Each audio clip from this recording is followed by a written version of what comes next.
Roma 10 ayat 9. Sebab jika kamu mengaku dengan mulutmu bahwa Yesus adalah Tuhan dan percaya dalam hatimu bahwa Allah telah membangkitkan Dia dari antara orang mati, maka kamu akan diselamatkan. Sekali lagi saya ulang ya. Sebab jika kamu mengaku dengan mulutmu bahwa Yesus adalah Tuhan dan percaya dalam hatimu bahwa Allah telah membangkitkan Dia dari antara orang mati, maka kamu akan diselamatkan.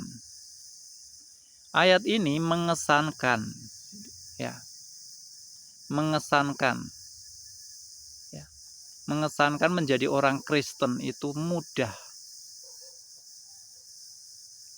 Menjadi orang Kristen itu tidak butuh perjuangan. Menjadi orang Kristen itu ringan, mudah, gampang menjadi orang Kristen itu.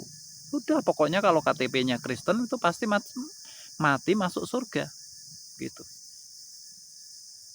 Makanya banyak-banyak kita bisa melihat itu. Bisa melihat di medsos-medsos itu ya. Banyak status-status ya. Ya. Banyak status yang dibikin orang ketika temannya, saudaranya, sanak keluarganya meninggal. Mereka bikin status telah pulang ke rumah Bapa, katanya. Padahal selama di dunia, ya memang benar ya telah pulang ke rumah Bapa. Tapi masalahnya Bapaknya itu yang mana? Kalau selama di dunia itu Bapaknya adalah si setan atau si iblis, maka dia pulang ke Bapa iblis. Tapi kalau di dunia ini Bapaknya adalah Bapa Allah, ya, Allah Bapa, dia benar-benar akan pulang ke rumah Bapa. Ya. Jadi begitu. Sepertinya menjadi orang Kristen itu gampang, ya, tidak butuh perjuangan, tidak perlu perjuangan. Gitu. Ya. Saudara, menerjemahkan Alkitab itu harus kita lihat ya di dalam teks bahasa aslinya, konteksnya, terus sejarah. Ya. Di dalam menerjemahkan ayat ini kita juga harus melihat sejarahnya. Sejarahnya itu seperti apa ya. Jadi gereja mula-mula itu lahir sekitar 30 Masehi atau sekitar ya setelah Yesus naik, Tuhan Yesus naik ke surga. Ya, gereja mula-mula ini lahir. Dan gereja mula-mula ini bukan gereja yang mudah, tapi gereja yang penuh dengan penganiayaan. Ya. Jadi ketika ada orang mengaku ya, percaya kepada Yesus, itu pada waktu itu ya, harga yang harus dibayar itu apa? Nyawanya, keluarganya, kenyamanan hidupnya. Jadi pada waktu itu gereja mula-mula lahir, ya, gereja mula-mula lahir itu, gereja mula-mula, gereja awal ini dimusuhi oleh orang-orang Yahudi. Kenapa orang-orang Yahudi memusuhi orang-orang Kristen? Karena orang-orang Kristen itu dianggap melecehkan Tuhan. Jadi orang-orang Yahudi menganggap orang Kristen itu melecehkan Allah, gitu. Terus selain itu juga orang-orang Yahudi ini menganggap orang Kristen itu adalah orang sesat, gitu. Makanya pemimpin-pemimpin orang Kristen itu ditangkap dan dibunuh pada waktu itu. Bukan hanya orang Yahudi saja musuh gereja mula-mula itu, tetapi adalah musuh orang-orang Kristen pada saat itu adalah orang-orang Romawi, orang-orang Roma. Ya. Mengapa orang-orang Roma ini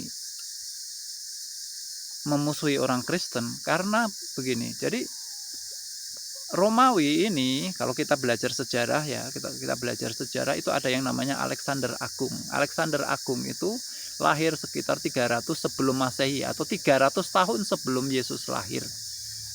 Ya. Alexander Agung ini seorang kesatria atau seorang pendekar perang ya, yang sampai matinya itu tidak ada yang bisa mengalahkannya. Orang-orang Romawi itu memberikan gelar kepada Alexander Agung itu Kurios, ya.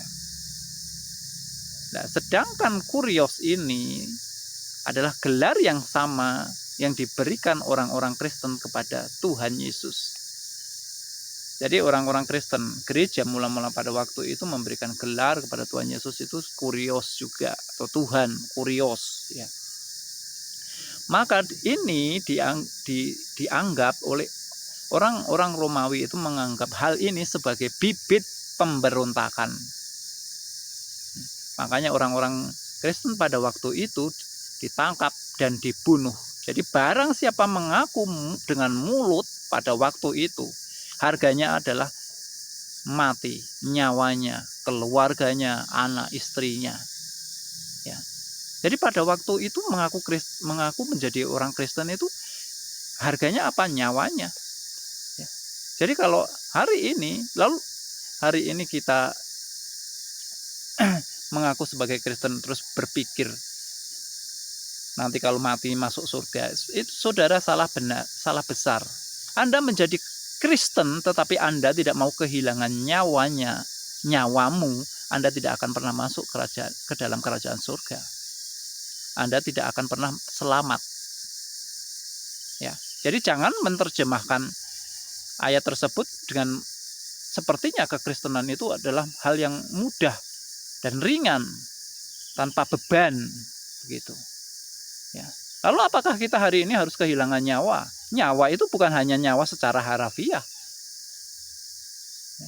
Nyawa itu segala sesuatu yang menyita hidup kita itu adalah nyawa. Ya. Istrimu bisa menjadi nyawamu, anak-anakmu bisa menjadi nyawamu, harta, jabatan, kekayaanmu itu bisa menjadi nyawamu. Kalau saudara tidak mau kehilangan hal tersebut, saudara tidak akan pernah masuk kerajaan surga. Makanya firman Tuhan juga berkata, barang siapa kehilangan nyawa karena aku, ia akan memperolehnya. Jadi kekristenan itu ada barter, ada tukar menukar. Jadi kalau saudara menjadi orang Kristen, ingin menikmati dunia, Anda tidak ingin kehilangan nyawa tetapi tetap mau masuk surga, itu tidak akan pernah terjadi. Itu sesuatu yang mustahil. Anda kehilangan nyawa dulu baru saudara selamat. Anda kehilangan nyawa dulu baru saudara memperoleh kerajaan surga atau memperoleh nyawa yang sebenarnya itu. Amin.